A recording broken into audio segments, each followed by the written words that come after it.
Hey there, this is Franklin, and you're listening to Who Asked Us? Deep thoughts, lighthearted conversations. Here, you'll listen along as we discuss our way through the Bible with a growing, rotating panel of guests, none of which claim to be experts on any of this. We hope you get just as much out of these conversations as we did having them. Thanks for listening. I'm happy I'm not the only girl. I was so happy. We've made conscious efforts to make sure that this isn't.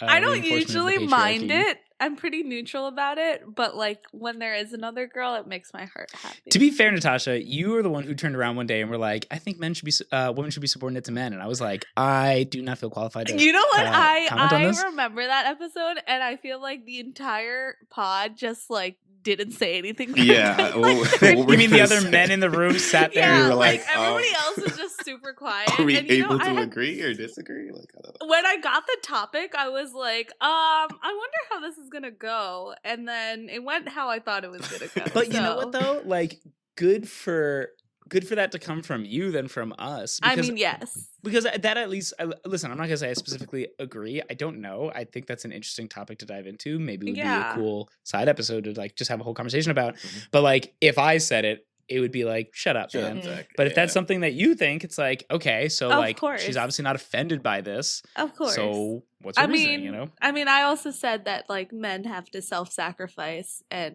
put themselves last and serve their families. And I feel like that is everything that comes with that in this day and age is a lot. So, I mean, I might have more, I don't know, orthodox opinions, I guess, about this. Mm-hmm. Yeah, so. just interesting. I mean, I know that's not the content for today, but it was like, well, very fun.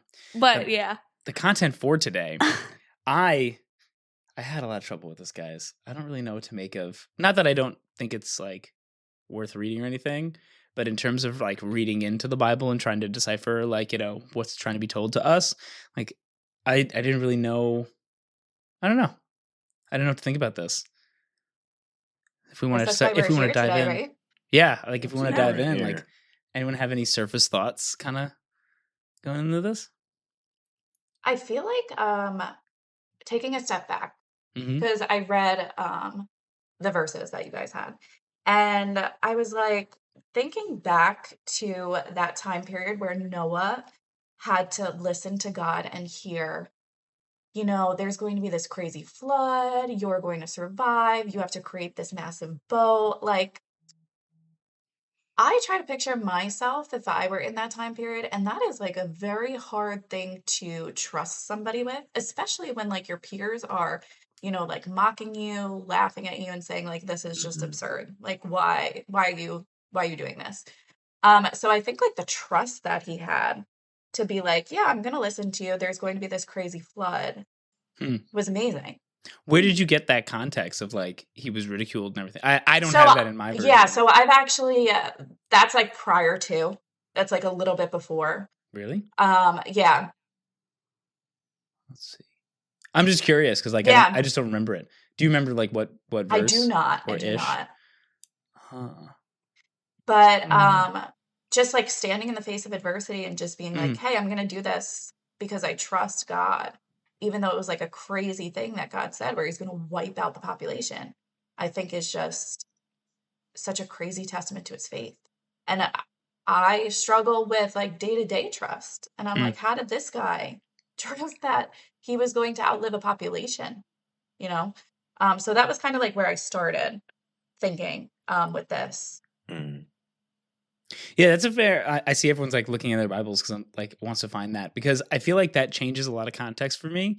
You know, I'm because I agree. Like I've actually been thinking this week, you know, about it, or maybe I said this last week when we were recording an episode. Like if God came down, you know, he floated down to the room and went, "Hey guys, just want to let you know I'm real. Just thought I'd let you, the four of you know, but I'll see you later. Just wanted to give you guys a heads up." Floats away, and we believe it. And then I think, Kenneth, you're the one who turned around and said, Jesus literally walked the earth and did miracles in front of people. Like he didn't keep it a secret. Yeah. And then went, I'm God. And they went, no, you're not. We're going to crucify you. Exactly. Yeah. Yeah. So like I look at that and I go, so bringing that to the context that you're bringing here, Lauren, the idea of however God spoke to Noah, I'm not totally sure, to say something that is so extreme, like, hey, I'm literally wiping out everybody else that you know, which I'm sure he had mixed feelings about. Sure, he didn't hate everybody he knew outside of his family, I'm assuming. Right. And that all this is going to happen and you have to have faith in him or whatever is such a high demand for faith where, like, I also struggle on the day-to-day. I like substitute faith sometime with trust. And it's like, do I always trust that God's actually there? I don't know. I think I falter. And, like, I'm not being demanded of in this magnitude, you know? And, like, you know, because now it goes into, like, it sounds like he was ridiculed for believing this. So, like, was he warning people? Is he allowed to warn people? Like, I'm like really curious as to, like, that whole subject of, like, that experience for him. Yeah, I too am trying to find where, like, that portion is. I don't think that portion is in the Bible. I remember. Yeah. What it is, though, is most people know this entire kind of Bible story from Sunday school. And that's someone who's taught Sunday school for, like, years.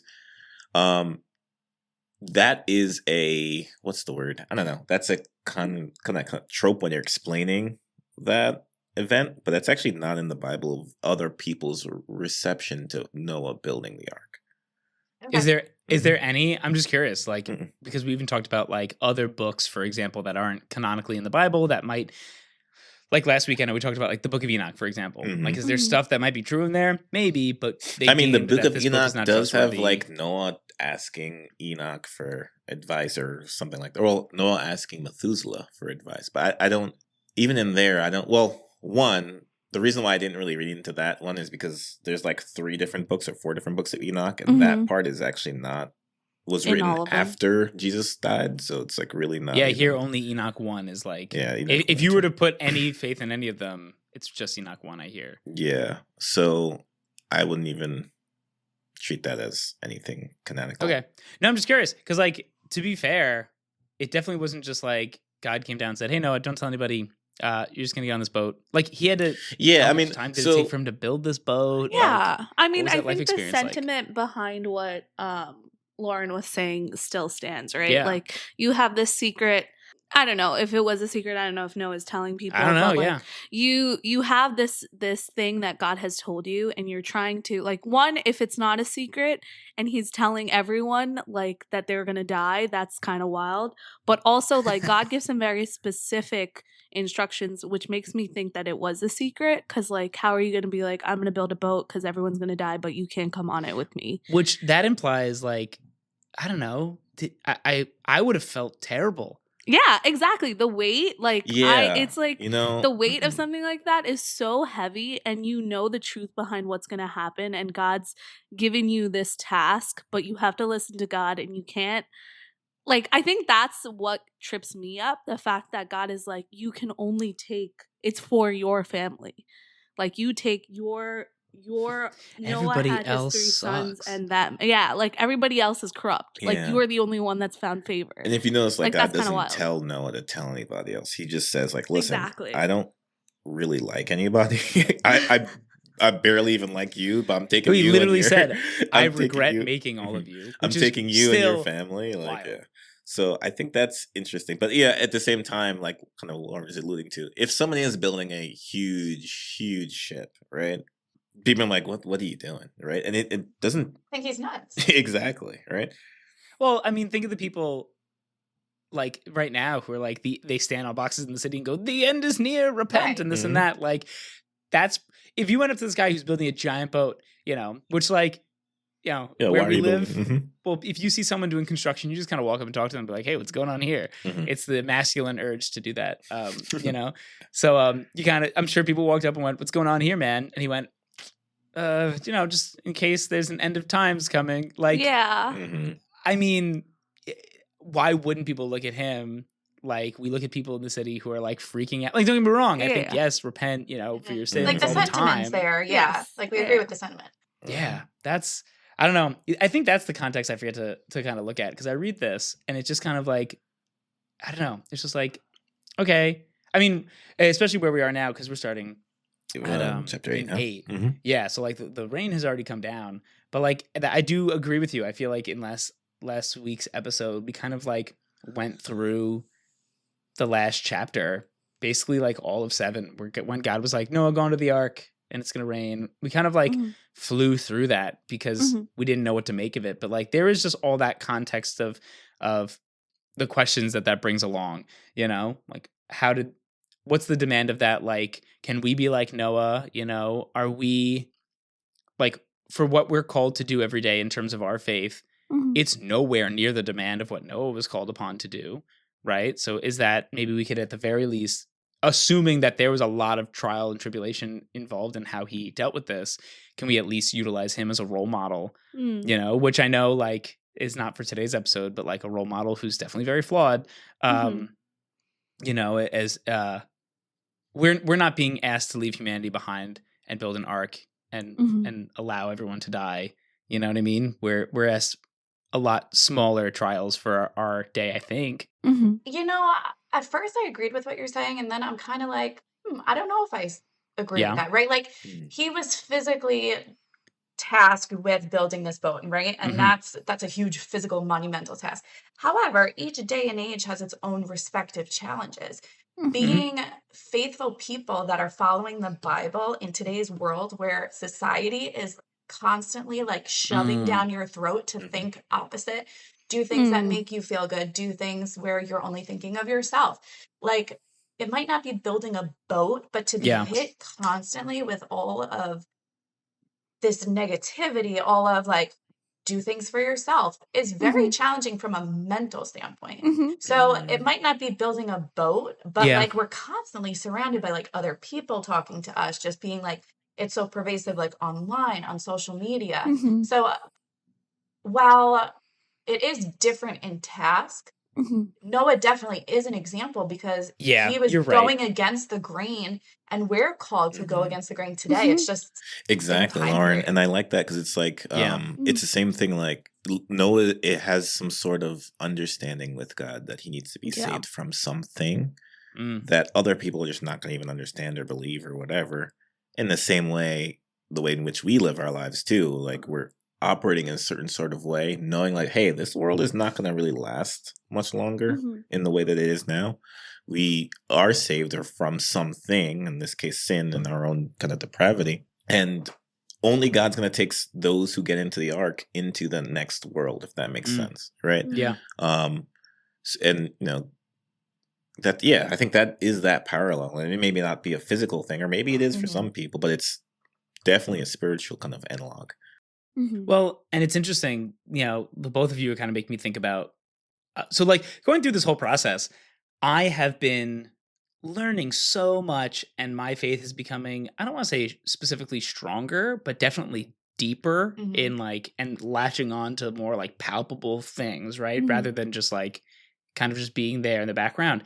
And because of that, like in conversations with people, I'm like, actually, that reminds me of this. Like, we're barely into the Bible, and I'm like, look how much I've learned that I'm so excited to share with people that I think is so helpful.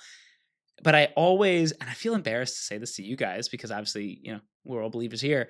But I always qualify to people like, hey, listen, I'm not trying to convert you, or like, hey, listen, I'm not trying to come across as like, you know, like a zealot. And I'm like, and it's because like what you said, Lauren, because it's so, I feel like it's so untrendy, and people have such a negative opinion of people who are faithful. I'm not going to say for no reason, because I do think there are loud and wrong advertisers of the faith, right?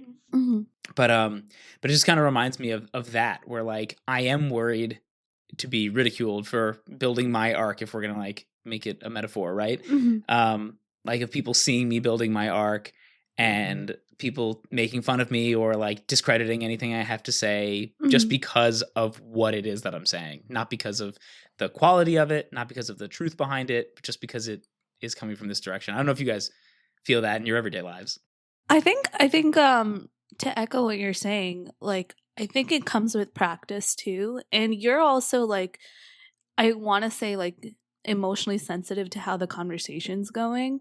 Like there have been a lot of times where I'll have a conversation with someone related back to the Bible, and I'll be with a non-believer, and I will also qualify and be like, hey, just so you know, like this isn't to put like pressure, like if you're feeling any pressure, like this is not to like convert you. It's just something I thought might be relevant to the conversation.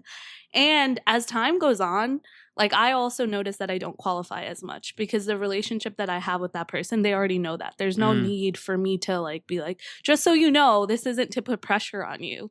Like, but also there is, when I started out having religious conversations, there is a little bit of that like, are you gonna like judge me? Like, are you gonna like reject me? Are you gonna get angry at me?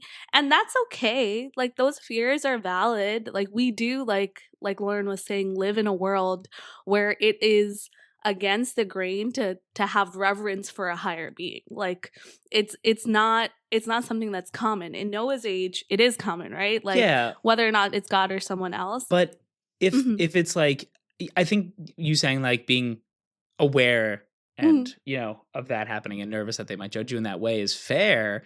But is it okay to act upon it by going, not specifically by saying like, hey, just so you know, I'm not trying to push anything on you, I'm just telling you, versus like, I'll even say like, it's specifically like stuff like this where I'm like, I'm not a zealot, I promise. Like, because I don't know.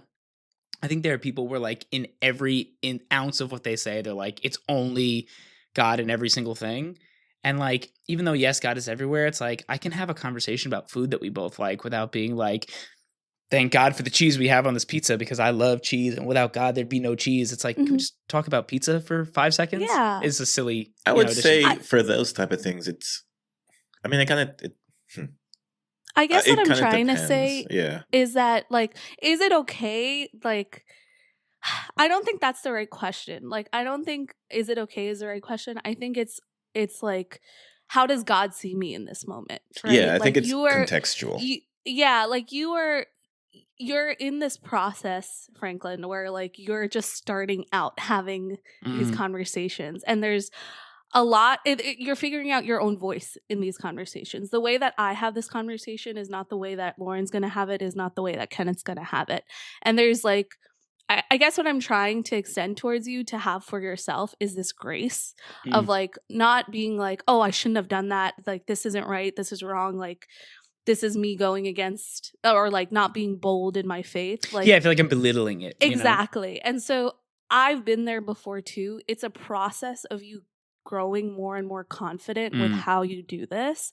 And like your question of like, is it okay? Like, I think ultimately it's fine. You're walking faithfully. I was about to say, these conversations faithfully. Yeah, if it's in a pursuit of and then each person's different too, right? Like, you can talk to some person in one way and another person another way. So it's also important to like remember like arguments or your point of view kind of matters less than the other person's state of mind, because if are you trying to win an argument or are you trying to win a person, and those are two different things, and you won't win most people. That's another thing to keep in mind. But like, if some people you gotta speak one way to, and other people speak a different way to. I was just gonna say that too. I think everybody has their own respective gifts, and if somebody has like a high EQ, let's say like high emotional quotient, they're like, you'll read the person that you're talking to, and if you know that they need nudging but they're very stubborn, I think that's when you like couch what you say, and you're like, hey, I'm not an expert in this, but this is where I come from. And I think that's a respective gift, to be able to know and read somebody else, to say, I'm going to meet you where you're at, but I'm still going to be very like pointed in my arguments, and not arguments, but like preaching what I believe confidently. But like other people, their gifts are just constantly to preach confidently. And like sometimes you need to hear that person where there's like no faltering in their voice. They're just like in it to win it, and like that's their gift. But like sometimes you need to hear the other person that's like, you know what?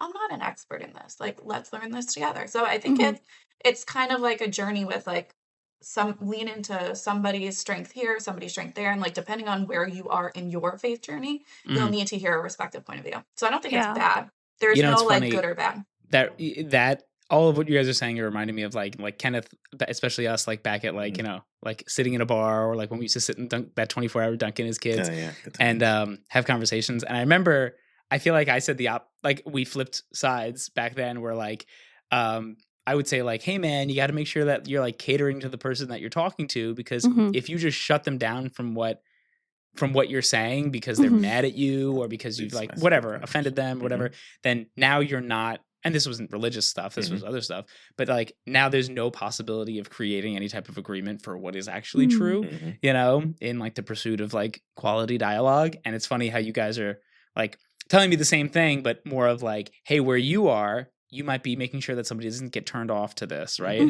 And that qualify isn't belittling God. It's just, you know who you're talking to. And if like, you know, they might be hesitant to have that type of conversation. So you're kind of like tempering the water a little bit. Yeah. It's like that's fair. Later in the Bible, Paul kind of equates that to like giving people milk as opposed to meat, right? Like some Christians are kind of early. So you want to give them milk.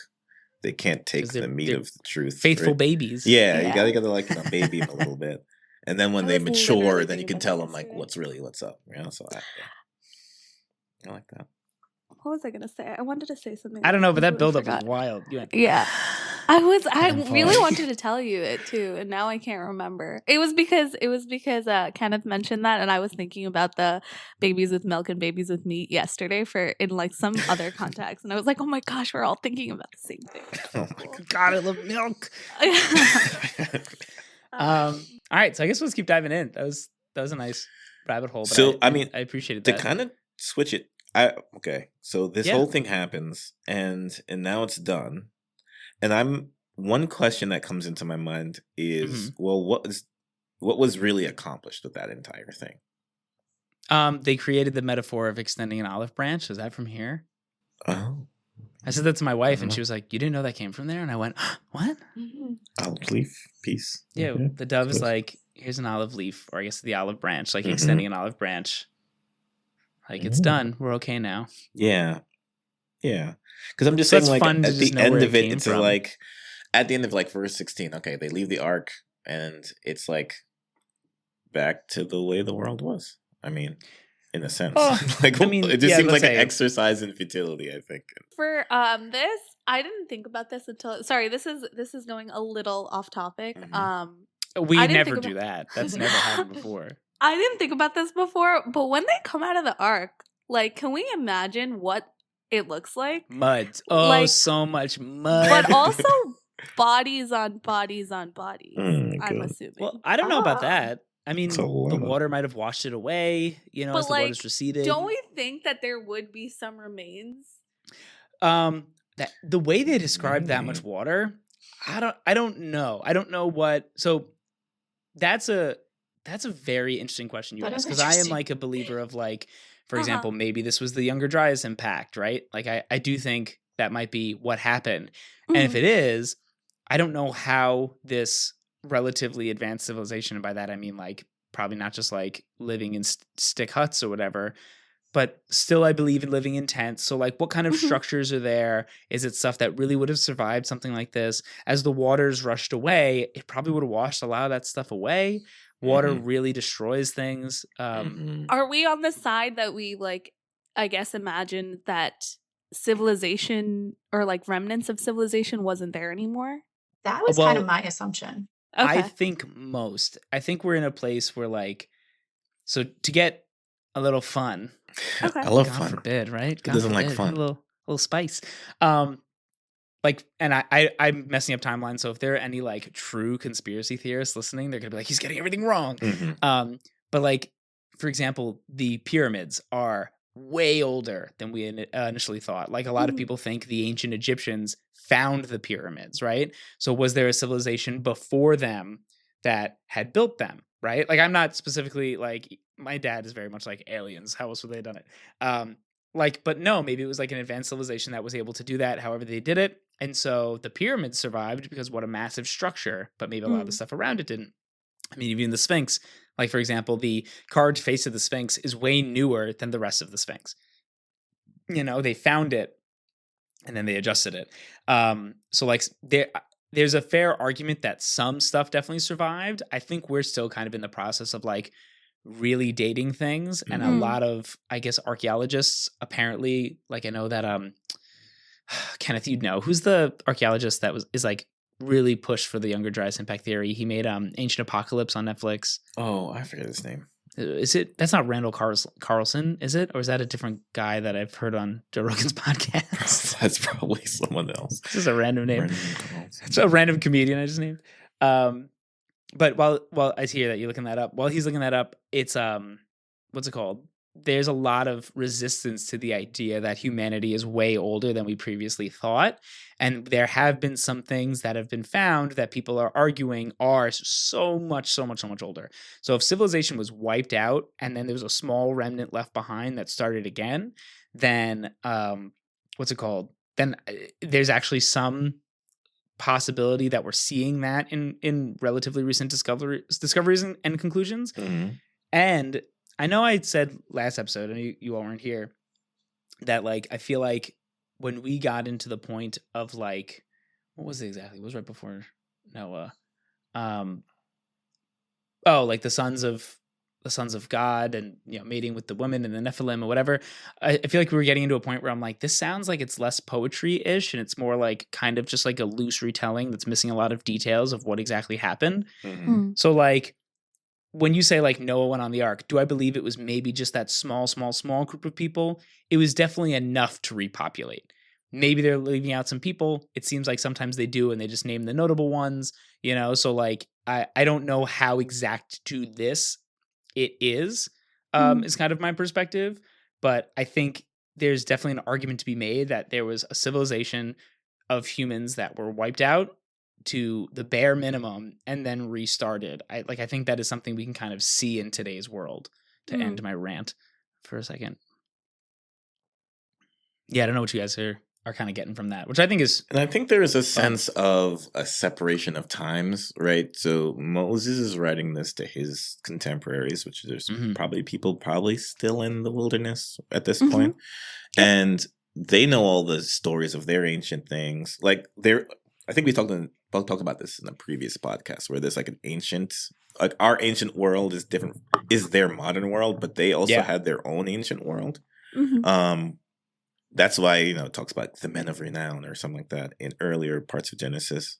And all these other civilizations that they believed in, because they would see ruins of other civilizations. They would have this flood story. They have. I'm going to interrupt you for a second to just reinforce what you're saying, right? So like, apparently Cleopatra is closer in time to us than she is to the actual construction of the pyramids. Mm-hmm. So just to show, like, to us, Cleopatra is an ancient world, right? Mm-hmm. I don't know where she relates in comparison to Moses, but that's not the point I'm making. Mm-hmm. But the idea is, like, compared to her, like, if we're talking about her being ancient, from her perspective, the building of the pyramids was not just ancient, but way more ancient than she is to us. Mm-hmm. Just to give some perspective of like how far back it really goes. Yeah. And so like this kind of marks like a different set of human history.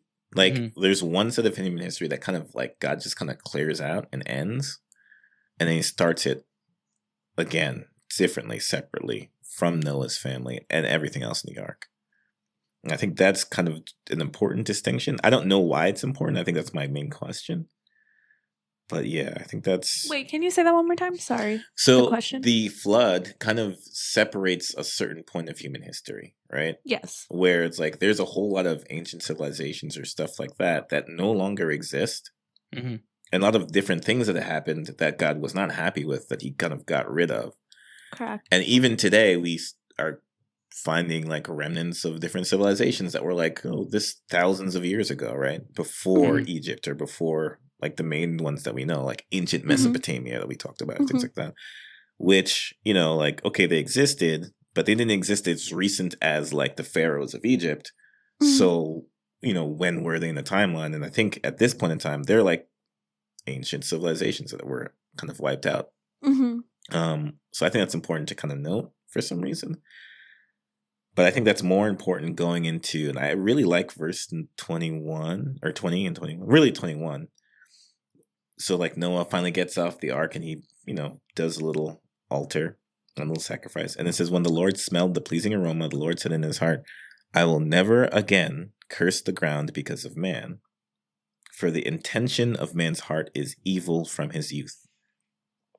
Neither will I ever strike down every living creature as I have done. And while the earth remains, seed time and harvest, cold and heat, summer and winter, day and night shall not cease. So that first part, though, like, I will never again curse the ground because of man, that always had, like, confused me, because he's like, okay, I'm never going to curse the world. Okay, I'm not going to do what I just did again with the flood. because man is evil from his youth, Mm-hmm. which seems contradictory, right? Mm. Like, well, it's only contradictory because I agree with you. mm-hmm. Like, so if you're saying like, listen, he's kind of almost saying like it's not their fault that they're evil, right? Mm-hmm. So I'm not gonna punish them in this way again because it's not. He's basically like kind of absolving us of that level of fault. Mm-hmm. But it's only, I think, confusing if you look at it and go, okay, then if you knew that already, why do it the first time? Like I don't know if the world has become ever since then as evil as it was before the flood. Mm. I don't know Mm-hmm. the qualifications of that level of evil. It's not very detailed. But so like if it gets to that point again, and he's already saying I'm not going to do that as the answer again, why was it the answer that time? Mm-hmm. I'm curious. I feel like, at least for me, the way I interpreted that is it was all part of Noah's journey, and Noah had to be put to the test.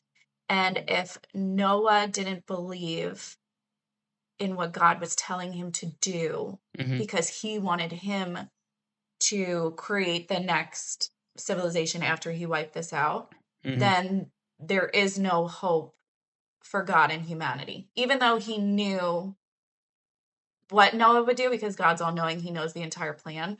But I think it was for Noah's own journey that he needed to undertake that to showcase his trust in order to move forward. Like that's why I'm thinking God put him to that test. But like, and for us to then be able to look back on that too as an example. I think, like we said kind of at the top of the episode, but yeah, I think it was all just part of that greater plan.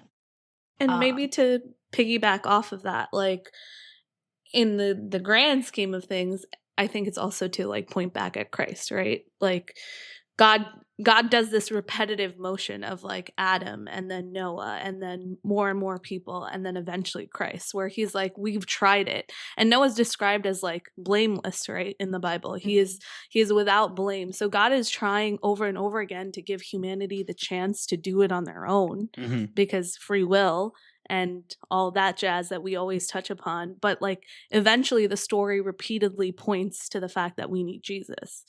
That no other person that comes before Jesus is enough to do this right. Wow. I love that. Okay.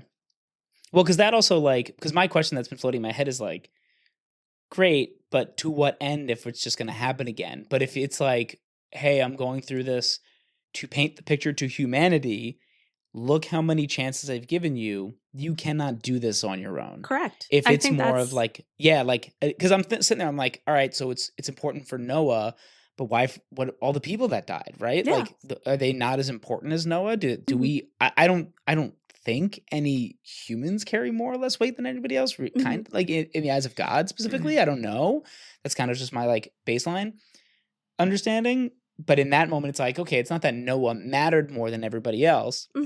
It's that Noah had a role to play in this way, and the sacrifice of all those other people, good, bad, and indifferent, that died in the flood, was worth it to demonstrate to humanity. I'm not cutting that dog bark out, that's for sure. Was to demonstrate to humanity, which I would argue definitely is the higher purpose. You guys need Jesus. And because even the people that died, if Jesus is able to come through and do what he needs to do, they're saved. Like it's not, their death is now I'm gonna say worth it because that sounds a little harsh, but like not in vain is maybe a little better. Those souls are not just like lost. There is still a plan for them. I faithfully believe, but I do think that is the point, is to be like, hey, like you guys can't do this. I want you to do it on your own. Clearly, like I'm giving you the options to do it on your own, but like I can't force your hand, and you guys in your nature can't do this alone. Well, and it's like, the question I've come back to the last few episodes is like, but if God knows that, why go through the motions? And like that kind of answered that, because he's not trying to convince himself. He's not trying to see. He's trying to show us. Yeah, exactly. And I don't want to, though, forget the shift that's definitely happening, right? Because there is a way in which things worked before and it's now different. And like, it's not, some could say like, oh, he's God changing his mind because he learned something. I don't think that is the case, but there is a different relationship here, and literally is a different relationship. God at the end, not the end, middle of chapter 9, he says, "This is my new covenant. Here's a sign of it. It's a rainbow. That's what we have, rainbows that we can see." Which is cool, by the way, because rainbows are really just optical illusions. So that's actually really cool. So maybe we can only see that because God allows us to see that, But either way, he does. He's making it very clear. He's like, well, in this new type of covenant that he's making, like it's called like the rainbow covenant for some biblical studies. It's really like he's saying, very like, creative. Okay, yeah, I know, right? Like, so lame. He's like, yeah, I'm never gonna curse the ground. People are always evil from the moment they're born, from their youth, right? Mm-hmm. Okay, so like that's just a fact now. But I'm not going to destroy the world because people are always evil from the moment they're born. And I'm not going to strike down every living creature again. And as long as the earth remains, seed time. So basically, there's always going to be seasons. There's always going to be day and night. Like the natural order is going to continue. And so it's kind of like the world's not going to end. It's kind of basically what he's saying. Like I'm not going to destroy the world because of people's evil again. And I know we keep going to this, but if this is the macrocosm and that like parenting is like a microcosm of this relationship, right? Like, yeah, sometimes you have to give your kid an opportunity to try something and they fail and then go, see, this didn't work. Let's start all over. And I'm not, you let them feel it. You let them feel the consequences of their action. And you go, okay, I'm not going to allow you to go through this in the same way again. But you kind of had to go through the opportunity to see why, right? Yeah. So like God said, listen, I'm going to give you guys a chance. You see it didn't work. Okay, let's wipe the slate clean. Let's start over. I'm not going to punish you in that way again because I think we've proven this point. Let's move forward. So the shift is not even like, I don't think God's changing where like a lot of people say like they see God change a lot in these ways. I don't think he is. I think he's just, because he's trying to prove it to us, he's allowing us to go, he knew it was going to fail. He knew he was going to have to start us all over again. He's going, all right, guys, you see that? I won't do that to you again. But I just want you to know humanity is evil and this is what happens when it goes unchecked. Yeah. It's kind of like whatever you could have learned from that consequence, from that punishment, you have already learned. Yep. So there is no power behind that punishment or consequence again for the rest of time. One thing that's a side note that I noticed is that where he's like, you will always have summer and winter. When I read this a while ago, I was like, oh, does this, I don't know why, but I was like, oh, is this kind of like global warming and how we're losing our fall and spring, but summer and winter still exist? I know, like, right? Fall and spring are getting shorter, but like summer and winter are getting longer. Yeah, God never said he's going to have. Yeah, exactly. And he doesn't mention fall and spring. And that was just I will say part of me where I was like, oh my God, that's so cool. Kind of does, because seed time and harvest is kind of like the boundary between winter and summer and summer. Yeah, I'm never saying spring and fall again. I'm only saying seed time. You're like, because the Bible tells me. But I also want to point out there, first of all, I've been waiting for this moment. Oh, no. Has anyone noticed September used to be cooler? Yes. It's not that it was really warm. But here's the thing: it's not that the seasons I don't think are changing in length. I think of seasons as like a clock. Yeah. Which apparently is a type of synesthesia, which is pretty cool. I'm pretty cool. That's fine. Not a big deal. I'm pretty cool. But so like if like let's say like January-ish is like midwinter or whatever, like, if you had a clock, it's almost like the clock just shifted. Because if you notice, winter kind of goes a little longer than it used to, but it starts a little later than it used to. Remember when it used to snow around Christmas time around here? Yeah. What happened to that? You know what I mean? But I don't think winter got shorter. I've just noticed it's been taking a little bit longer to kind of warm up. And then now September all of a sudden is like pretty freaking warm. You think our math is wrong? We need another leap year or something? No, I think it's just, maybe it's that. I don't know. I don't know. I feel like fall and spring are just like a week each now. I know, right? But with what I just said, you're wrong. So we're just going to go and I'm saying I disagree with you. And I'm just glad we have it on the record and people now know that the seasons have changed. So for future people, when they look back on this podcast, they'll know that I was correct. Can you believe this is going to make such waves? Wow. Yeah, guys, exactly. Wow. Incredible. All right. Let's keep trucking. Yeah. Yeah, man. What do you guys think about... I'm skipping a little bit, but... Well, before you skip, can I ask one quick question? Yeah, go ahead. When it says I will never curse the ground because of man, when it says curse the ground, does that have anything to do with the ground in the way that he like kind of cursed Cain to work the ground and such? Or is it just like, yeah, I flooded all the ground, guys. That's the curse for the ground. I don't know if I'm reading into it too much. Say that again. In verse 21. Oh, okay. When he says, I will never again curse the ground because of man, that just kind of referencing the ground directly, I feel like happened a lot around like Cain's punishment. Mm-hmm. I'm just curious if it has anything to do with Cain's punishment at all. Like, for example, because he says, I will never curse the ground again because of man, neither will I ever strike down every living creature as I have done. So I'm curious if like Cain's punishment is kind of like done now. Like we're past that. This punishment of flooding everyone is done now. No more. We're kind of hitting a hard restart. The only punishment is that we're not in the Garden of Eden still. But I'm just curious if I'm reading too much into the use of the word ground there. What a scholar. I don't know. The way that in my Bible, it qualifies curse as dishonor. So I will never dishonor the ground. I don't know if there are other like, I don't know, iterations of that. And for some reason it makes me think of like the ground is meant to be fruitful, and because of the flood the ground is no longer fruitful, so it's dishonoring its original purpose of being something that's fruitful. That was my interpretation, but not to say that what you're saying is wrong. But no, I'm just I think curious. It could be also. Mm-hmm. There's a little reference here in one of my Bibles. It says when it comes to curse the ground, it references back to Genesis 3. Yeah, I just saw. I literally just scrolled in that. Where God says to Adam, because you listened to the voice of your wife and ate from the tree from which I forbade you to eat, the ground shall be cursed on your account. In pain you shall eat from it all the days of your life. So maybe that's related as well, and that's just gone. I'm not sure. So, which is interesting because we definitely still have to work the ground for our sustenance, so to speak. Like it's still work. So I'm wondering, like, what did it look like? What did it look like when that curse was, quote unquote, like in effect? You know, because I thought the fact that we have to work the ground to get food to survive was the curse, but it sounds like it was worse than that. Or maybe that curse is still active. You just won't. I think it's that. I think it's that the curse is still active because it says curse again. That makes more sense. So an additional curse is no longer ever going to be. No, but that makes more sense because that makes sense because I was like, oh, I guess there's no more curses right now. Well, we're still banished from the Garden of Eden, so we're not totally forgiven. But that makes more sense. So what I've done, but I'm not going to do those things again for this reason. I'll do it again for another reason. You know, I don't know if he does. I thought the beginning of chapter 9 was really interesting, and it's like the whole relationship between people and animals are very, very different now. I think that's what this whole thing's about. This first, I guess, paragraph or so. He's saying the fear, like in verse 9:2, the fear of you and the dread of you shall be upon every beast of the earth, and upon every bird of the heavens, upon everything that creeps on the ground, and all the fish of the sea. Into your hand they are delivered.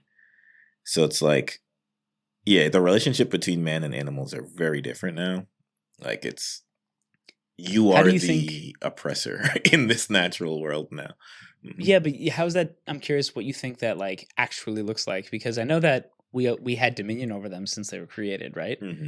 So I'm curious, like, what is the difference between that, and why is the fear of us, right? Why is that upon all of them?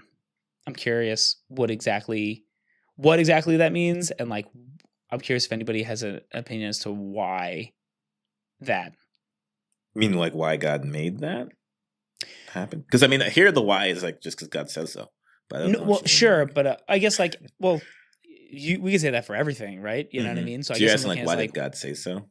I'm curious, why did God say now they're going to be afraid of you, right? Why is that change one that he deemed necessary to make? And I'm also curious, like, and what does that look like? Because we had dominion over them before, which I assumed meant like being able to utilize them for food and etc. But this more seems like especially when he says, into your hand they are delivered. It sounds like, yeah, they are here for you to either serve you, like to work. You know, we use cattle to work the ground. We use, animals for food. Yeah, like even the next verse is like every moving thing that lives shall be food for you. Yes. So like, I'm curious what exactly is different about this than what the relationship was previously. So at least for the food, I mean, verse 3 makes it kind of clear. Every moving thing that lives shall be food for you. As I gave to you the green plants, I now give you everything. As long as you don't did we not eat meat before this? Pretty sure humans were vegetarian. Really? Before then. According to the Bible, at least. I'm going back in Genesis 2. It's talking about you may surely eat of every tree in the garden. So it's kind of just talking about that we were supposed plants. to like live in harmony, maybe. Mm-hmm. Yeah, maybe. Exactly. Well, because it's interesting that you guys say that, because I was talking to, oh my God, who was I talking to? I was talking to Ray, not on this podcast. It was outside of it. And he was saying there is a theory about how humanity was vegetarians, but he said the first like moment you kind of really see, they talk about that is, I believe God clothed Adam and Eve in animal skins. And that's the first time where it's like, there's an implication that like animal skins, although could God just be like, hey, surprise, an animal skin from another, I mean, whatever. It's still not about dietary stuff. No, it's not dietary, but it's the first time where it's like, oh, animals were killed to make something for humans. So like, I look at it as like, I'm like, that doesn't sound like living in harmony in the same way that I feel like, Lauren, you specifically meant. And I'm not denouncing it. I'm more just saying, so like, just because it hasn't been referenced that we've eaten them before, like, then what did dominion even mean about that before? Well, I wonder because, right, like Adam and Eve, their first option was sewing fig leaves together. So the fact that Adam and Eve didn't even consider it. It was God who did the animal thing. Yeah, it was God who did it. So it makes me think that like they just went in accordance to what they knew, which was like using fig leaves. And God was like, hey, no, this is better for you. Like, let's do this. So maybe it wasn't the status quo particularly then until God made it something that was like allowed to do. There's so many, like, I'm pulling my own interpretation from all of this. Sure. But because that they're and I wonder if it was like already dead animals. I don't know. I don't know. Right? It doesn't really tell us. So I don't know. I do feel like that what Kenneth was saying before, like for it to be so emphasized, like the fear of you and the dread of you will be upon every beast of the earth. That does seem like a stark change. Yeah. Oh, yeah. I agree with that. Which makes me feel like asking animals then didn't have that fear or dread of people, right? So it makes me think it's kind of like what Lauren's saying, where there's a little bit more harmony. And part of me, I haven't looked it up, but like I wonder if the fear here is more like reverence, like kind of how it's like you have fear of God and it's not actually being afraid of God, it's having reverence for God. And I wonder if like that's the word here. I'm not sure. But also like animals having dread upon us sounds really sad. Like, yeah, I mean, do they not want to be your friends anymore? You can feel that even in your day-to-day life with your interactions with any type of wild animal. Mostly it's like they're just like, let me get away from this exactly creature. Like, and I think I'm more stuck on the word dread because that seems like more of an emotional response than fear seems like survival, right? Like it makes me think that before this, like they enjoyed our presence and vice versa, but now they like dread our presence. But you know what's interesting? Like I'm looking in this like study Bible to the side, and you're like that question that I think we're kind of honing in on, that's not even mentioned here.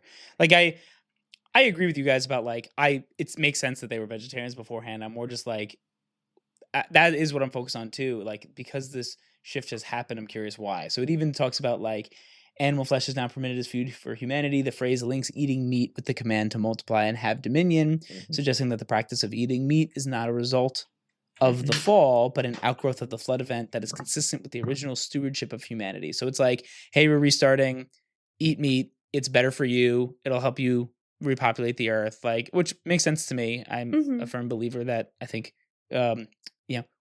quality meat prepared in a way that's not unhealthy is very good for you.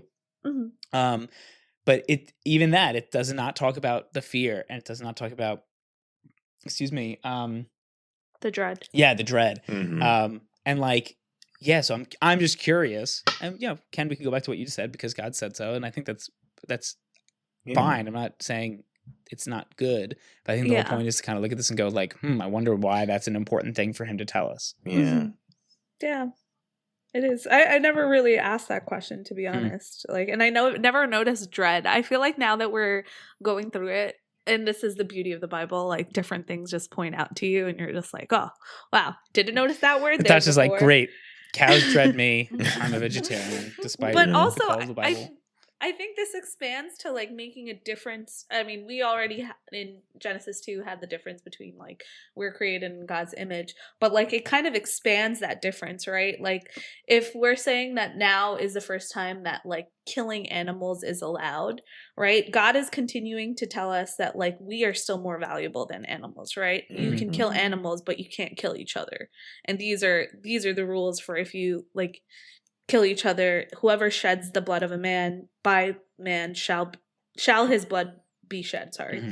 And so it kind of just like sets apart human beings again from other creations that God has. Yeah, he doesn't treat it the same. Like even in verse 5 is like, for your lifeblood I will require a reckoning, right? So from every beast I will require it, and from man. So basically, if an animal or another person kills a person, then that person, that animal or person is kind of guilty, right? And there's like a little hyperlink that I have in mind with like to a law in Exodus, which is one of the many 600 plus laws that Moses gave to the people. But it said if an ox gores a man, right, like an ox gonna kill somebody or a woman, and he dies, it's like so the person dies, then the ox will surely be stoned, and you can't eat its meat. And the owner of the ox is innocent. So it's basically like that animal and that animal alone, it basically gets capital punishment for killing a person, right? So Lauren, we now know what happens to that cow on that Instagram reel I sent you. Did you watch the whole story? I did. That's right. I'll send it to you guys later. It's fantastic. Oh my God. I'll put it in the description below. No, I'm not going to. But it was great. You should put it in the description. It's amazing. Someone Context. animated, like not even animated. It's these like beautiful not cow animated. paintings, and they like narrated it, and it's like these like very like, brother, we are the biggest cows in the field, and they go through this whole thing, and it's like basically talking about how the farmers are taking advantage of them. This is totally unrelated to the Bible, but it's great. But he talks about like, I will go in there and gore the skinny farmer. You know what I mean? And this stuff. He's like, brother, what do you think will happen to you? You know? And now I know.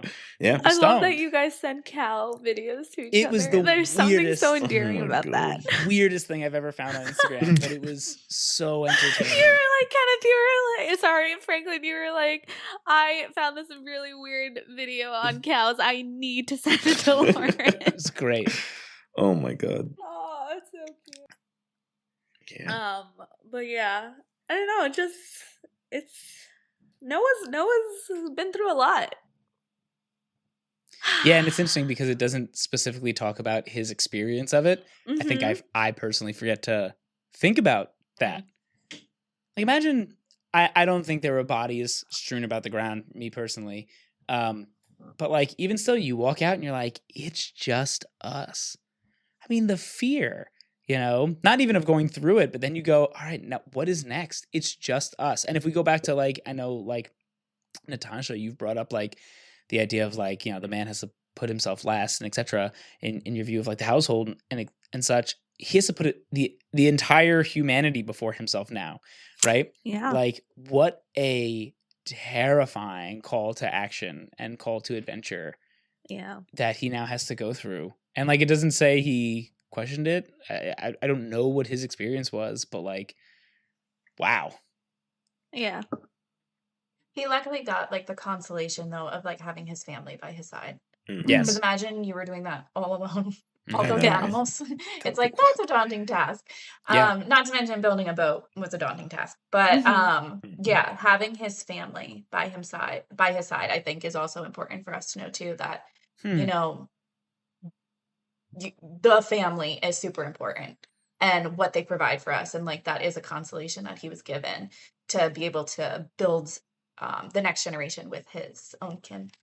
That's a great point, because God could have very easily said, it's just you and your wife. He could have very easily said, it's you and this specific woman I chose for you for whatever reason that God wanted to, but he didn't. You're like, I didn't even think about that. He said, you and your family, you could bring all of them, you know, of your immediate family. And yeah, I think that does point to like, he probably couldn't have done it. I mean, yes, he needs one other person to procreate with, but the rest he was allowed to have.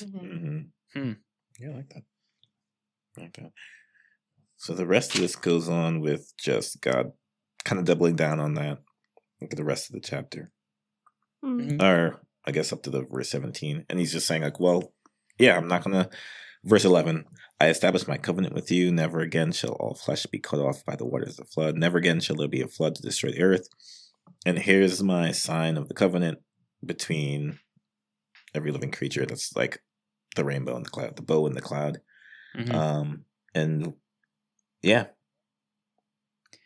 You know, you like had that some interesting symbol. questions, Kenneth, like that I feel like we should dig into. Because now that we're through the text, I mean, like just some pre-questions that I think are worth considering.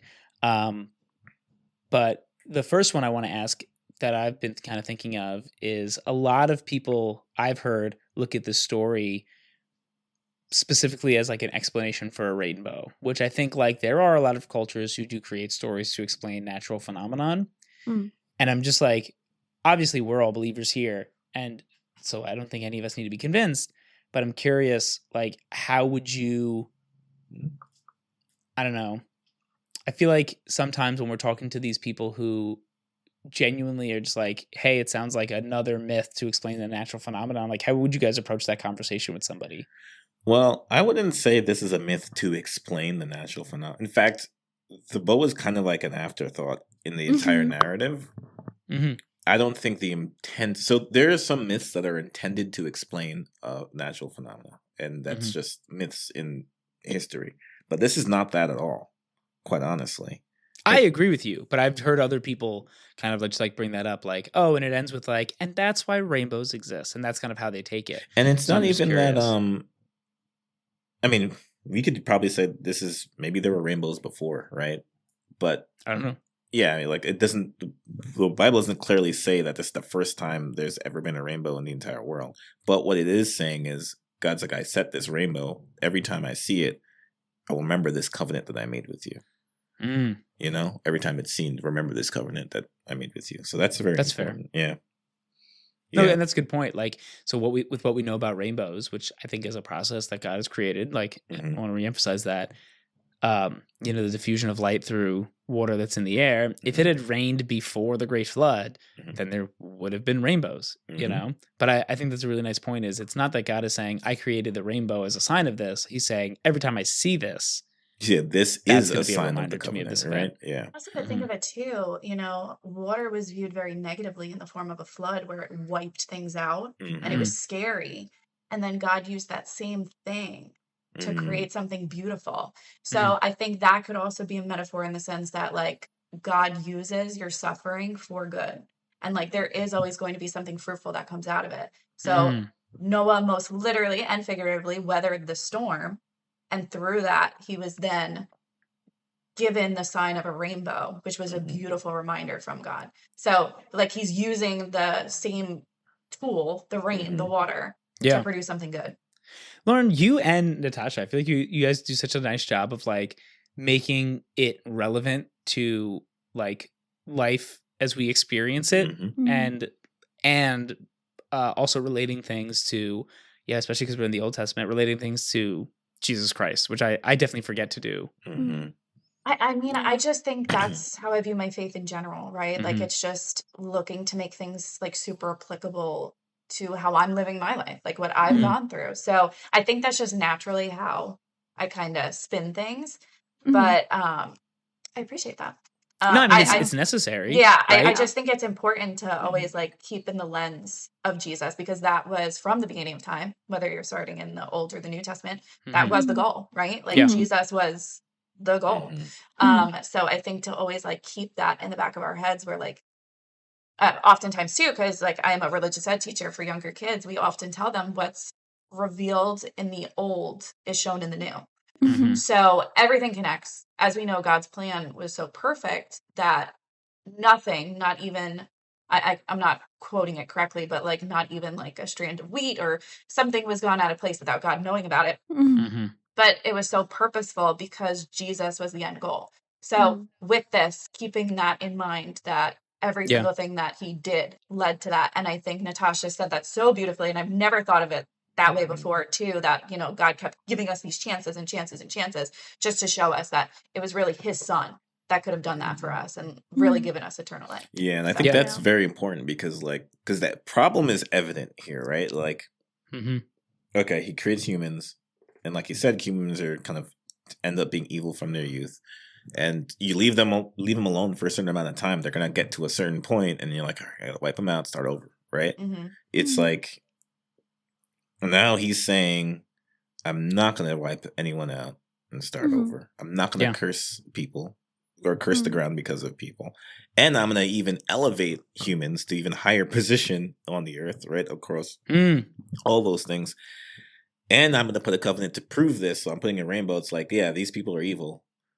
I'm not going to destroy them. So it's like, that's great for, I guess, humans to hear at that point in time. But like, well, then what's the end game? Like, what's going to happen? And that I think it kind of foreshadows something like there's a secret that God knows or just God's working on that is at this point in the Bible not understood or revealed to anyone, and that we know would end up being Jesus Christ himself coming and being the intermediary between us and God, I mean, because if he kept relying on humans to teach this lesson, we'd continue to get wiped out. Like we're not perfect, we'll never get there. So it really had to be like, okay, I'm making this promise, but because of that, there's going to be some other greater repercussion, which is the death of his own son. It's like there's two types of punishments you can give your child, right? You can give them a punishment that is just pushing them, holding them accountable to something with a negative course of action so that they will choose, I don't want to do that thing anymore because I don't want to deal with that negative repercussion. And then there's the punishments that they go through, not as a development of behavior, but more as like a learning opportunity of like, hey, listen, like this is something you're not capable of doing by yourself or whatever. In this case, it is not capable of doing by yourself. It's more of like a learning opportunity, not a, hey, stop doing that, because we don't stop doing that. I mean, like, I love the idea, this is going to sound so morbid, but I love the idea of like I heard this described really nicely the other day, every single role model we get all the way up to Jesus, this like man chosen by God, this like great, blameless man. Like we're about to find out some, spoiler alert, some pretty rough stuff about Noah. There's so much rough stuff about King David, etc. All the way up to Jesus. All these people who like are elevated so high, kind of like you said, Ken, they do some horrible things. They are so flawed, and that keeps coming back, and I think that's really important that is something that we need to learn, not something we are specifically going to fix. I personally think it's one of like the most beautiful things about the faith that God specifically chose some really horrible people. And then at the time that God actually enters their heart, they completely change. And it doesn't mean that they're perfect because, again, none of us are going to be perfect. But it just goes to show that, like, when you open your heart to God, you can be totally changed. And I think that also goes to show, too, like, it's just another example over and over that, like, we can change, too. Yeah. And, like, your average people, right? We're not, like, murderers or, doing tax collectors. We're not doing true. Right. I don't know you. I don't know what you do on the weekend. But, like, like, they could be terrible people, but that doesn't mean that you have to end like that. Yeah. Like, there's always the chance to change every single day. That's a really great point. Yeah, because, I feel like we're so quick. Like, I guess like I look at that as like we do not know their capacity for change, and so it's not our place to determine it. That is not our business to meddle in. You know what I mean? I don't think we've gone over this yet, but like the thing about like we judge people on their actions, but God judges people based on their hearts, and like that's between that individual and God, and that's not something we can really look into. I just think we have like a responsibility, to like, help people veer in the right direction. Oh, right? sure. Like, I'm going to talk to my husband, and if he's doing something bad, I'm not going to be like, oh, that's between you and God. Oh, I'm just going to chill. But like, being, responsible, faithful people is just like guiding people back on the right path. But to your point, if you're acting a certain way, it might be because of something that happened in your past, and God knows that. I don't. That brings up a really interesting question. Because like where I just came to in my head with that is like that, for example, what you just described is actually my reason for not supporting like the death penalty, right? Mm-hmm. I look at that and I go, like, what if they have the opportunity to still create that relationship with God and XYZ? And literally, I'm not going to re-explain what you just explained. Mm-hmm. However, verse 6, it says right there, Yeah. whoever sheds the blood of a man, by man shall his blood be shed, for God made man in his own image. Yeah, that's a point. So I'm just, but I'm Does so that interested. mean shed by killing, or you're just going to die? Shed by I'm killing, assumed it's- killing because Killing? it says, Yeah, by it's a- man shall his blood be shed. Yeah. Oh, by man. Yeah. So it's basically capital punishment, but it justifies it, I think, again, because, and maybe this is not an elevation, or in a sense it's an elevation because there's different rules, but it's the same reasoning, right? So why did God say this? For God made man in his own image. And it kind of puts an emphasis on the importance or gravity on people, every person, any person, right? Like, if you kill a person, a man or a woman, like man in the Genesis sense, male and female, what you're doing is you're basically attacking God. And so you no longer, like, you forfeit your right to continue existing because you're attacking what is the image of God on earth. And playing God. Yeah, you're playing God by taking another life. Yeah, that's Same thing with the animals too. That's why if any beast, any animal attacks a human, like, that's an affront against God, so he treats it that way. Can I ask a question then? So like if a murderer, right, goes to jail, and while they're waiting for the death penalty, they say, like, they're they're waiting for the death penalty, and they realize the errors of their ways, and they pray for forgiveness and they repent and etc. Like, I'm curious, like, does that person get forgiven versus a murderer who doesn't get to go to jail, like they're killed right on the spot, doesn't get to go to jail, and maybe they would have come to the same point, right? So, like, I'm curious, like, because we're able and justified in ending their life because they ended the life of another man, does that mean that they are now, like, they're forfeiting the opportunity to be saved? Well, I don't know. I guess because that's not the quality for being saved, right? Yeah, it's not. I mean, it just even means if you can't live here arrested, anymore. and like, even though you don't get captured as a murderer on the loose, right? Like, they'd still have the opportunity potentially to. Sure, but I guess I'm saying, find the like, error of the obviously, let's say, like, I wouldn't say because I'm not going to put that out into the world on Spotify. Let's say someone were to shoot somebody and kill them, and somebody immediately sees that happen and has a gun on them and boom, shoots them back, right? Obviously a much smaller amount of time to come to that realization of, like, I think I made the wrong decision here. I'm so sorry, and apologize to God. But I guess now that I'm, like, saying it out loud, which is what I love about this podcast, is the opportunity to kind of, like, talk about this stuff, is this has nothing to do with being saved. It just means, like, hey, if you kill a person, then people are justified to kill you. You don't get to live on this plane of existence anymore. It does not mean you're saved or not. It's not. Exactly. That's a separate conversation. It's the tension. I feel like what you're getting at is the tension between justice and grace, right? Like, we're talking about justice here, right? We're talking about like, there is something wrong. You've wronged someone. You've gone against my creation. And so there is justice that you need to experience because of that. That is a completely different question from grace. And and we're using grace in the context of, like, salvation and being able to, like, experience God for all of eternity. Like, that's two different things. So I think I have this tension too all the time when it comes to, like, the fact that God is a God of justice and God is a God of grace, and, like, the situations in life when both of those seem to go head to head. And I feel like that's what you're struggling with. Well, and I struggle with too. No, but you're totally right. Because even, like, I've learned recently, like, what forgiveness is, right? And forgiveness is basically, like, justice must still be served because God is justice, but it gets served not on the person who deserves it, but on the person who's doing the forgiving, right? So, like, for example, let's say, God forbid somebody, kills a family member of mine. Rather than me kill them, I could say, I'm forgiving you of this thing. I'm not going to kill you. And so that forgiveness, it doesn't mean that, like, hey, everything's okay now. It means now I'm taking the loss, right? Now I'm maintaining and I'm not able to get the closure, for example, of like allowing justice to be served on that person, I'm now taking the hit of like, not only did I lose somebody, but I'm not able to inflict that loss back in a way that feels just for me, right? So justice is still served. It's just served here. But I think you're totally right to like put that as a separate thing when it comes to grace.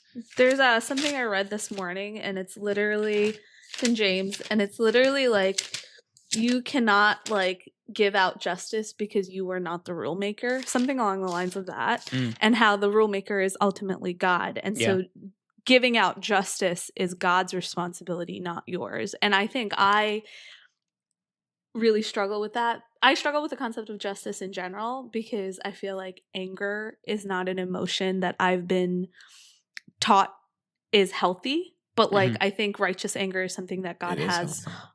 Yeah, it is something I have to like. I mean, we see in the Bible, Jesus gets righteously angry. The Pharisees. Exactly. Yeah, you told me about flipping the table. Yeah, exactly. Every emotion is like healthy. It's just you can use it it's like with everything. It's like, your actions, right?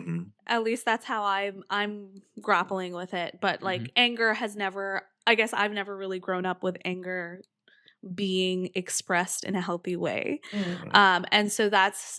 That I connect anger to justice, and then in my brain, anger is bad, and so justice is bad, and then I'm like, that's not true. But you know what? That's a really fair thing to bring up because I'm sure other people in today's world agree with you. Because justice being served, a lot of people really do have a problem with that. You know, about like for just following the law and justice being served on a human level, not specifically with God at this moment. But I guess even with that too, people have trouble with being told that the thing needs to be held accountable. Accountability, I think, is a big problem in today's world. I am curious though. You said like we are not the people who give out justice. That is God, right? Phrase that one more time. I'm sorry. Let me pull it up because I'm doing a horrible job of because while you're pulling it up, saying it. I'm curious. Like, oh, you have it already? Yes. Sorry. It's James 4:11, and I'm gonna just read the whole like blurb. So it says, "Do not speak evil against one another, brothers. The one who speaks against a brother or judges his brother speaks evil against the law and judges the law. But if you judge the law, you are not a doer of the law, but a judge. There is only one lawgiver and judge, he who is able to save and to destroy. But who are you to judge your neighbor?" What? And okay, so that was a lot more. I know. Sorry, I felt like I needed to give it context, but like I don't know. I was reading it this morning, and I was just again the concept of judging people and like justice is just something that's hard for me. So I was just like, what does that mean? It made it sound like we can't be the one who like plays the role in bringing out justice. Whereas like I looked at like verse 6, and I'm like, that's exactly what it's telling us to do. Like, by man shall his blood be shed. A man has to kill the man who killed another man, right? Yes. But there was a lot more context in there that like all I just realized is, man, when we get to those types of books and conversations, we are gonna be like trudging through word to word, man. Yeah, I know. Dense reading. I feel like the Old Testament is so beautiful in the sense that it's kind of like black and white. It's like this is wrong and this is the consequence of doing wrong. And then you get to the New Testament and there's so much gray where it's like this, what I just read right now, it's like you are not the lawgiver or the judge. But the difference is this is a story of what happened, whether you want to take it as a poetic representation of what happened versus like literally exactly like this and however in between. Whereas what you just read is a logical explanation, right? Like that is like, if you are doing this, then that means you're doing this. And to follow that takes a lot of work, right? Yeah. So yeah, I think like I see why it's so different. Right? Yeah, for sure. I don't know. It's something that I struggle with a lot in my daily life is to be like someone's in my brain. It's so much easier to extend mercy or grace than it is to like be like, no, you've wronged me and there is a consequence for that wrong. And like, I'm justified in like in enacting that, but like still showing you mercy and grace ultimately. Well, because also knowing you, right? Like, because I feel the same way too. It's like, who am I to say like, oh, you owe me, you have wronged me, and that's a problem. But like, I mean, it says literally right there, for God made man in his own image, and that includes you, and that includes me. And so even though we are maybe insecure in the fact that we're like, who are we to be owed anything? It's like, well, we take confidence in the fact that we are owed things. And I think justice is important, but justice needs to be organized in a proper way that God has ordained for justice to happen, and not just take things into your own hands, right? Like if someone kills your brother, right, you don't go and like, I'm gonna go and kill that. No, you go through the proper channels and go to the government and then seek justice there. And if the government then doesn't do it, then you can escalate to a higher level. But that's the way that you're supposed to do it. I think somewhere in the Bible it says the government exists for that purpose, for order, right? God allows governments to exist for that purpose, for order, which is different from, you taking vengeance for yourself. Yeah. And at the same time, though, like, there's still, like, justice is different from judging a person's character or their morality or whether or not they should be in heaven or hell, which is completely separate. I mean, like, yeah, that is completely separate. Like, you can do something wrong and then get the consequences and punishment for doing that wrong thing without actually being like a bad like, who are you to judge whether that person's good or bad? Like, you're not, that's not your job. But your job is, like, if someone is being unjust to someone else, you're supposed to stop that person, right? Yeah. Not be like, oh, I forgive him, let him do it again. Like, that doesn't make any sense. That's not properly. I guess in my brain, oftentimes I equate justice with judging. And like judging more so, like you're saying, has to do with the character of the person as opposed to justice which has to do with the action that person took, right?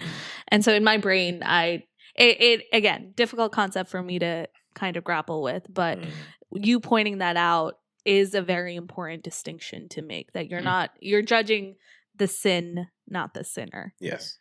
Yeah. Exactly.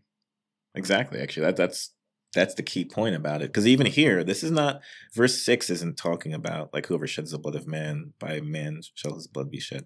That's not talking about the person at all. It's just talking about just the action. Yeah, it's talking about the action. Yeah. So I think that's important. Wow. I like this. Important things to remember.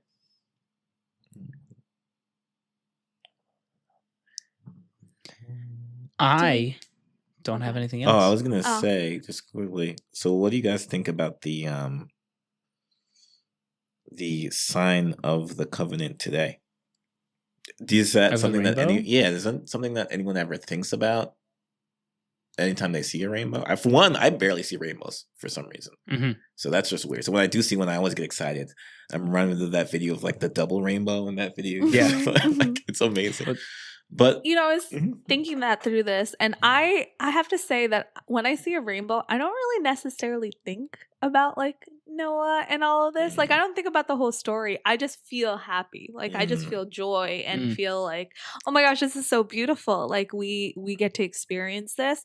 But I never really think back to the whole, like, oh, this is a reminder that God's never going to flood the earth. Like, I have the head knowledge of that, but I just never think about it in the moment. And I wonder if that's something I should think about, or like if there's even beauty in the fact that I'm just taking it as it is and feeling the emotions that come with experiencing something beautiful. Yeah, I don't think we specifically have to. I mean, we should know about this. Yeah. But God says, and when I look at that, I'm going to remember that. You know what I mean? Like, he's basically saying, like, I will not forget, So, like, do we have to look at it and go, oh, we better remember that covenant? Well, no. We're not the ones who have to remember. We don't really have a stake in this covenant. He promised us not to do stuff to us in that way. And I think it's beautiful that, like, there's something where, like, God remembers even when we forget, right? Like, we're just experiencing what we're seeing with our eyes. But, like, when he sees it, or when he... Like, that's what he's saying, right? Question, like, thing to, like, even think about. Like, what do you mean God remembers? God knows everything. Yeah. Does he ever have to remember? I mean, not in our earthly understanding of the word remember. Sure. No, I mean, it's just like a different, like, that's exactly what I was actually kind of saying. Like, what exactly does that mean? To remember. To remember means to bring to mind. But you're saying that God should always have all things on his mind at all times. I'm not saying he should. I guess I look at it as, for me, remember means I didn't forget, is more what I'm thinking, right? Like, this is a reminder to me so that I don't forget that I made this covenant, right? I don't think he uses the term remember in that sense, right? I guess not, because like, I don't think God can forget. Yeah, I think it's more just like, it's more like a monument, It's like, I'm pretty sure you don't forget, like... Does he do that in other places? Create like a monument to something? Just in general? Monument? Yeah, I think so. I don't know. Like yeah, a representation I wonder of if something there's else. any other context where like that phrase, like God will remember, like comes up again. I'm sure there are. Yeah. I'm sure there are situations, but it is an interesting thought. Like God doesn't need to remember because he always knows everything all the time. And one thing too for me is like I feel like it's a little contradictory with him remembering, because at least through like as Catholics, speaking from that perspective, like the sacrament of reconciliation, he literally blots out all of your indiscretions and he forgives you. So he essentially wouldn't remember, that you have committed that grave sin. So remember is definitely used in an interesting context, because to everybody's point, he knows everything. So there's nothing to remember. But at the same point too, like if we are genuinely sorry for how we've acted, he takes us for who we are after the fact that we've confessed that. So yeah, but does he? I'm curious if he forgets like actually, or he like more like removes it from our permanent record. Like he knows, but it's like it's not on our record now, our ledger, because like I don't know. I guess like this is my favorite kind of stuff when we look at it and go, what the heck does the word remember mean? Yeah, it's so hard because like I don't think any of these words are applicable in our worldly understanding towards God. I think that the words that the Bible uses is just for us to like kind of grasp the ultimate like abundance that God is. Like I do think it's still more of this, even in this context, I think it's still more based on us, right? Because it's like when I bring the clouds over the earth and the bow is seen in the clouds, like someone has to see it. And in that sense, it's that relationship, because I will remember my covenant that is between me and you and every living creature on the whole flesh. So I think it's still more a relationship aspect. Yeah. In the same sense that like, it's like, I don't know, this is weird. It's like if I'm with my wife and we're eating something and there's a song that comes on, I hear it and I remember it, and then she remembers it. And it's like there's this type of unspoken type of participation in your relationship. Yeah, like that kind of reminds us of, oh, this is cool. This reminds me of like that. I think it's kind of like that. Like when it has to be a relational thing, because it wouldn't matter. It doesn't matter. I agree. God remembers to us. I think it's I think it's like us being like, even in the moments where I don't remember the covenant, like the moments that I do, I remember God remembers. And there's this like peace in that, right? Like there's a peace in remembering that promise. And like, sure, I can be unknowingly ignorant to it in moments, but like the times that I do remember, it's just like, oh, God remembers. I wonder if if that's a sign. I don't know if you guys also read alongside this the original Hebrew like I do. It's no big deal. Such a nerd. No, I don't. But I'm curious if like it maybe is more accurately phrased, like, hey, and when you're looking at this, know that I remember our covenant. Like I haven't forgotten it, even though you might. So like maybe it is, let this serve as a reminder that like I got you. I'm not going to do this to you. Exactly. That might be a better way to kind of look into. That's why I'm curious if like maybe our English translation is just a little off in that way. Yeah, because that seems to make more sense. I am also very curious. We haven't had James on in a while to give us a media recommendation. And Ken, you just said that you guys have listened to a nice song at dinner that's so meaningful to your relationship, and we're all dying to know what it is. What song it is? I was just an example. I'm trying to not have to remember what the exact song is. I'll also accept whatever your first dance was. Oh, what is the name of that song too? Ooh, we doesn't remember. Someone with a J. Jerusalem. That's what it was called, really? Mm-hmm. Never heard of it. Well, who is it by? Jerusalem. Let me see who's it. That's gonna be in the outro? In the description, you guys. Just so you know, if you want to give a listen. It's a pretty party-like song. I like that. Is it? Jerusalem. Is it the one I danced to? Yeah. Is it that one? Man, I did not learn those moves. No, you were terrible. It's fine though, because no one expected anything from you dancing. By Master KG. To be fair, when I agreed to be a groomsman, nobody said, also, you're going to have to dance. I know. Dance it was even I love that. You asked it had to have happened. It had to have happened. Like a coordinated dance. A coordinated dance. That's amazing. Oh, I should have just put the YouTube thing in there. It's fine. We'll figure it out. Oh, it's okay. It's fine. Awesome. Any closing thoughts? I feel like we're good to. I'm like I like this like move on of like knowing that like, hey, as we move past this and we even forget some of the conversations we've had today, God remembers. So don't sweat it. Yeah, for sure. Like that. Yeah, Love that. Which is great because now I can turn to my wife and say, because I forget everything. I can turn to my wife, and when she says, "You forgot," I go, "But I find so much solace knowing that you remember." that you remember. Please don't do that to me. I feel like